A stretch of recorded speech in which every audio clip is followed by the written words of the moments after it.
What's up, what's up? This is Beyonce on the red carpet with one of the hottest female artists out here, Miss Aaliyah. How you doing, girl? It's so good to see you again. You too. She's just looking fabulous. What are you wearing tonight? I'm wearing Gucci shoes, Gucci. Got a little Indian jewelry working. Oh, that is hot. Thank All right. you. Now, you've been working it with these movies. Were you nervous? Very nervous, but I'm real happy. It's something I've wanted for a long time, so to finally make that transition, it's great. You're doing another movie this summer, right? Hopefully things work out. Everything will be rolling. That's great. What are you looking forward to seeing? Tonight? Tonight, yes. I want to see D'Angelo perform. Girl, I'm with you because you know he's fine. He's fine. He's hot. All right, back to you, Cisco. That's cool, man. Now, how is he to work with? Rob is great to work with because really it's not like we work because we're like really close, so it's like just fun really. We just hang out, sing. I don't ever remember working. Yeah, it's just like fun. It seems like... Oh, I've got something for you. you got something for me? Yes, I do. Let me see if it's behind you. Yes, I have a gift. I love gifts. Here it is. Oh. This is for you. It has my Hot Like Fire promotional lighter in it, a red candle. Because Vibe is hot. Y'all got the hottest show, you're hot like fire, so. Thank you. Nice to meet you. How are you feeling? You feel like the big princess tonight? I'm feeling like the princess of the night with all of my guys around me. It's just great. Your name is on the marquee up there. That's right. It's a wonderful feeling. I can't even tell you. This is something that I've wanted since I was very young. Of course, singing first priority. But since I was a little girl, I always danced and acted and things of that sort. So She's very smart, very charming, you know. What's it like being in a movie that's doing this well? It's beyond words. It really is. Well, it's the best feeling in the world. It really is.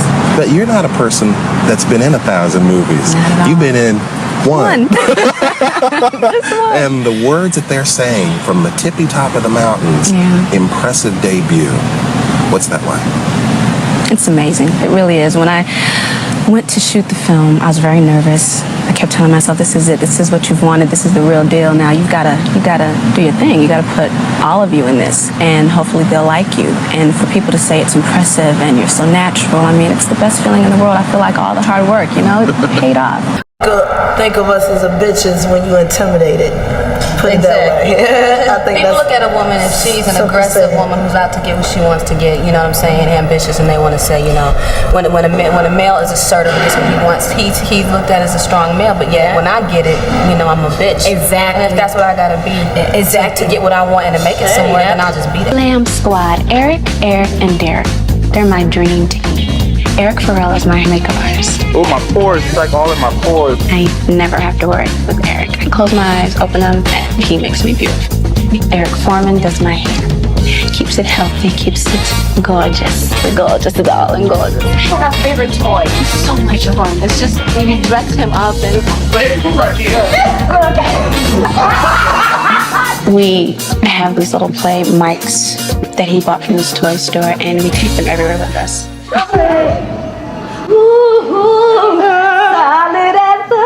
No, harmony boo. Full, and I love it. It's like being a kid. I said sorry. And sometimes you need that. Sometimes you need to just be pure silly. I'm Aaliyah. Who should be hurt? Who should be ashamed? Am I supposed to change? Are you supposed to change? Ain't nothing but a number. Going down ain't nothing but a thing. There's nothing I have for you. It'll never change. Ooh, it's the L-I-Y-A-H. Ripping up the stage. I got jazz personality, cheap mentality, peace to soul. Don't you understand? Your love is a one in a million. It goes on and on and on. You give me don't succeed. Dust yourself off and try again.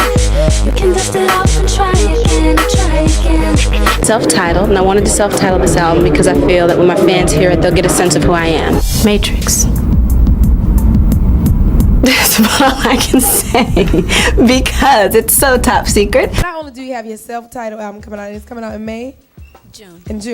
And you got a new movie, Queen of the Damned. Then you did Romeo Must Die. We just heard that you have been confirmed for Matrix 2 and The Matrix 3. Yeah. Oh my God, congratulations. Thank you. To walk in a party and then everyone turn and look at you, then they put on the single. And then people start clapping. I was like, oh my God. So today's The Power of Envy is dedicated to a true icon, Aaliyah. You already know I had to give you the famous Aaliyah side swoop. I didn't have any black, but I think this should do. We're going to explore how her bright star not only made her a legend, but it also drew in the kind of envy and challenges that may have ultimately played a role in her tragic end. Aaliyah was more than just a singer, actress, and fashion icon. She was a force, a light that couldn't be ignored. But with that kind of light comes a lot of darkness within the industry, and we all know by now, when you carry that kind of light within you, you attract darkness. So opposites attract, right? Just a disclaimer before I get into the video, I am not saying that anyone did anything to Aaliyah. I'm a huge fan of Beyonce. I'm a huge fan of Jay-Z. This is just a fun video for entertainment purposes, okay? Now the disclaimer is out the way. Make sure to like this video because there's a lot of information that I'm gonna be throwing at you. Make sure to hit the subscribe button to join the community. It's free. And also don't forget to comment during the video because I love to read your comments and I try my best to reply to every comment. And also comment down below, what's your favorite song from Aaliyah? I'd love to know, okay? So grab a seat and let's get into it. Aaliyah Dana Houghton was born on January 16, 1979, making her a Capricorn sun. She was born in Brooklyn, New York, and raised in Detroit, Michigan. From a young age, it was clear that she had something special. Her talent was undeniable, but what really set her apart was her presence. By the time she was 10, Aaliyah had already appeared on Star Search and had performed alongside Gladys Knight. It was obvious for everyone around her that Aaliyah was destined for greatness. Her debut album, Age Ain't Nothing But a Number, was released when she was just 15. This album was a game changer. Aaliyah's mature voice and tomboy chic style with a touch of mystery made her an instant icon. But beyond her talent and style, there was something about Aaliyah that drew people in. She had this calm confidence, a quiet strength that made her seem almost untouchable. Aaliyah didn't just break into the music scene. She broke stereotypes along the way. In an industry that often pressured young women to conform to hypersexualized images, Aaliyah stood out by refusing to play those roles. She was authentic to who she was, blending her tomboy style with a subtle femininity that was both relatable and aspirational. What I'm doing, image goes hand in hand with the music, and that's how people identify you. You know, they separate you knowing your music and knowing your style and your image. So that's why it takes me a while to put things together. She wasn't afraid to be different. This decision made her a trailblazer in an industry that often rewards those who conform to its norms. What made Aaliyah remarkable was her ability to achieve massive success while staying true to herself. She didn't need to bear it all or fit into the industry's mold to be noticed. What kind of lessons have you learned? What kind of lessons have I learned? You know, the main thing being in this business, you can't lose your sense of self. And to stay grounded and most of all, have fun doing what you love. This is my job, but I have to have fun at the same time. Right. So even though there are hours when I'm up and I'm tired and I'm working, the point is I love it, and that's what's most important. You gotta love your job. So how do you have fun outside of work? I stay home a lot. I'm a homebody, so we're talking about blockbuster nights. Blockbuster nights are cool. Go to the movies. I hang with my brother a lot. We're very close. Okay. There are times when I'm in the mood to party, may hit a club, but that's very rare. So Yeah, because you're not old enough to hit a club yet, are you? Yeah, I'm 21 now. Okay, so you're legal, so you can do those things. I'm legal now. So, like, do you have a boyfriend or anything? No, I'm still single. Yeah, me still too, looking girl. You know what? Looking for the right guy. It's got to be the right guy. So what is the right guy for Aaliyah? Someone who's going to be very understanding because my career is important to me. That's number one. Someone who'll make me laugh. That's so important. I love to laugh. So be funny, intelligent.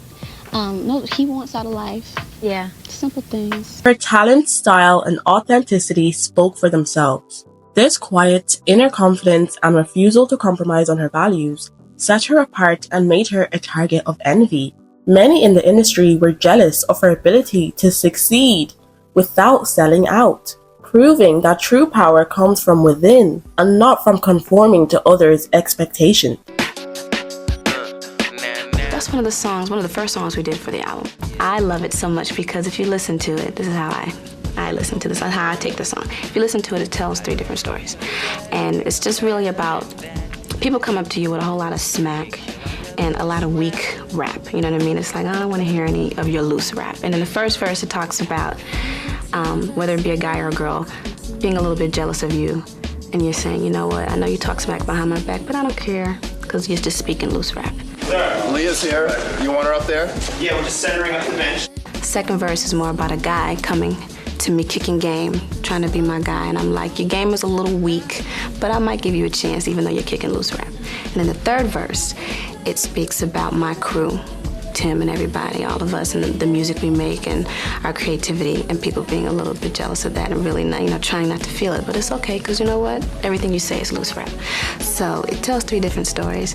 Her second album, 1 in a Million, produced by Timbaland and Missy Elliott, solidified her status as a trailblazer in R&B. She wasn't just following trends, she was setting them. With hits like If Your Girl Only Knew and 1 in a Million, by now, Aaliyah became a household name. Aaliyah also ventured into acting, starring in movies like Romeo Must Die and Queen of the Damned. She was one of the few artists at the time who successfully crossed over from music to film without compromising who she was. She broke barriers and set new standards, all while staying true to herself. People admired her for that. Everyone who worked with her had nothing but good things to say. They praised her work ethic, her kindness, and her ability to remain grounded despite her success. But with all that success, beauty, and charm, Aaliyah also became a target. It's a harsh reality that when you're beautiful, talented, or you just shine brightly, people will sometimes become envious and try to manipulate or control you. Aaliyah was groomed by those who were supposed to protect her, and instead they made her a victim. This is what happens when envy takes over. People will point fingers at you, blame you for things that were never your fault, and turn you into the victim of their own insecurities. This grooming wasn't just about her career. It was about controlling her image, her narrative, and ultimately her life. They saw her light as something to be managed, something that they could use for their own gain. And when things went wrong, they made sure that Aaliyah was the one who bore the brunt of the blame. This is a painful truth that many beautiful and kind women face. When you shine too brightly, others will try to dim your light. And sometimes they'll turn you into the victim to justify their actions. But here's the thing. When you have a bright star like Aaliyah did, it doesn't just attract admirers. It attracts envy. The entertainment industry is full of people who are drawn to your light, but also want to take it from you. Aaliyah was surrounded by people who saw her potential, her aura, and they wanted it for themselves. They wanted to siphon her energy, to bask in her blessings, to swap their destiny for hers. This is where the envy began to creep in. This is something that Aaliyah had to navigate throughout her career. Despite all of this, Aaliyah never let the envy around her change who she was. She remained graceful, poised, and true to herself. She was known for her sweetness and humility, even in the face of negativity. Aaliyah was a gentle soul in an industry that often rewards the ruthless. She could have let the envy and backstabbing make her bitter, but she didn't.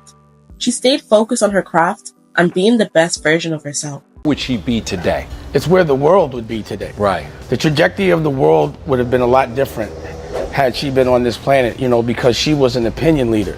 She was one of those people that if she did something first, everyone followed suit.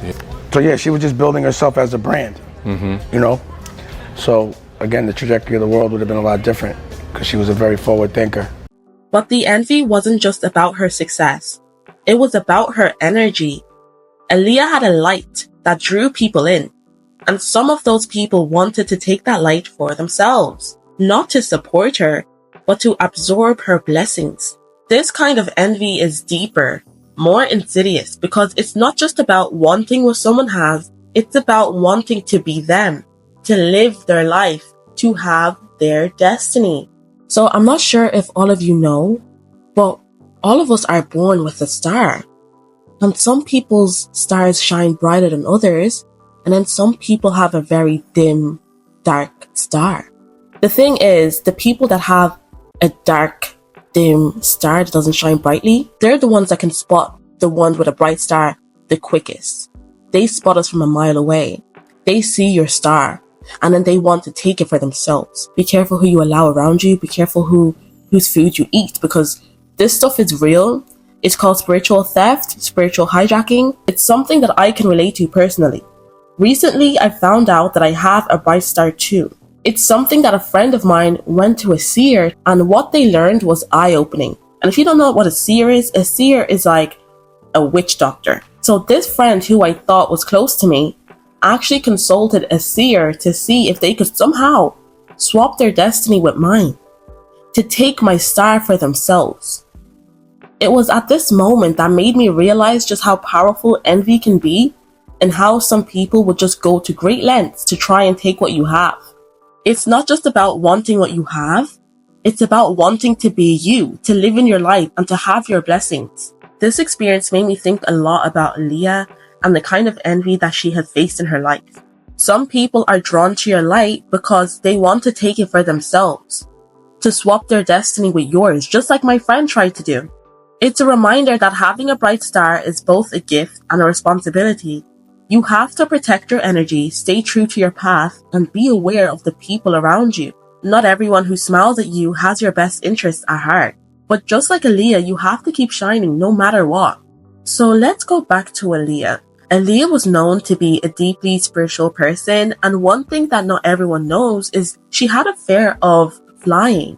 She was uncomfortable with planes, especially small ones. This fear was so intense that she often avoided flying whenever possible. But the entertainment industry is relentless, and sometimes she had to put aside her fears to fulfill her obligations. On August 25th, 2001, Aaliyah boarded a small plane in the Bahamas after filming the music video for Rock the Boat.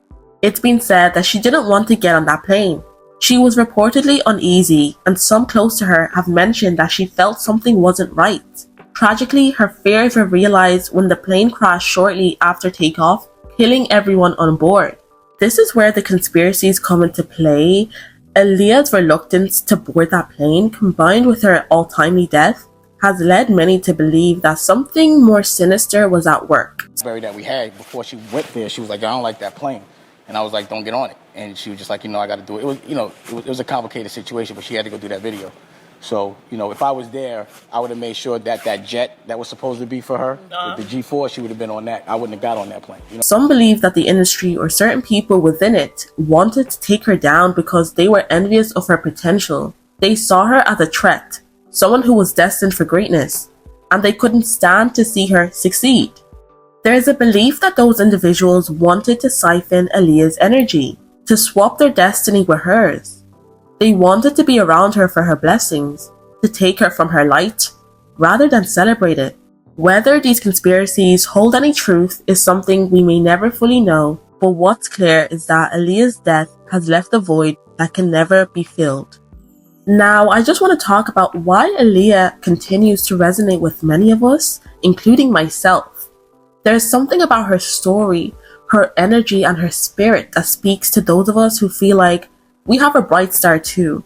Kids and animals come close to good energy, to high frequency energy. And when I was a little girl and watching Aaliyah on the TV, I related to her. I felt her energy. Songs like Try Again, I get emotional listening to. And I know it's funny because it's an upbeat song, but that song has gotten me through so much of my toughest times. First you don't succeed, dust yourself up and try again.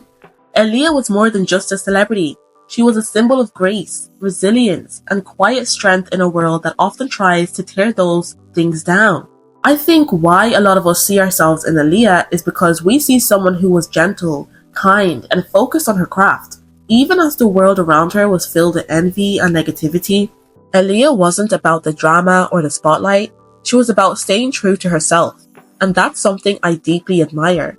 It's something I strive to embody in my own life, and I know many of you do too. And I know for me, growing up as a reserved girl, I love to see a representation like me on TV that was to herself, Because believe it or not, in real life, people don't actually like when you're quiet. People don't like when you're reserved. They don't. Especially when you're beautiful and you have a bright star, they automatically think, why is she not talking to me? Oh, there must be something wrong with me. Oh, she thinks she's better than me.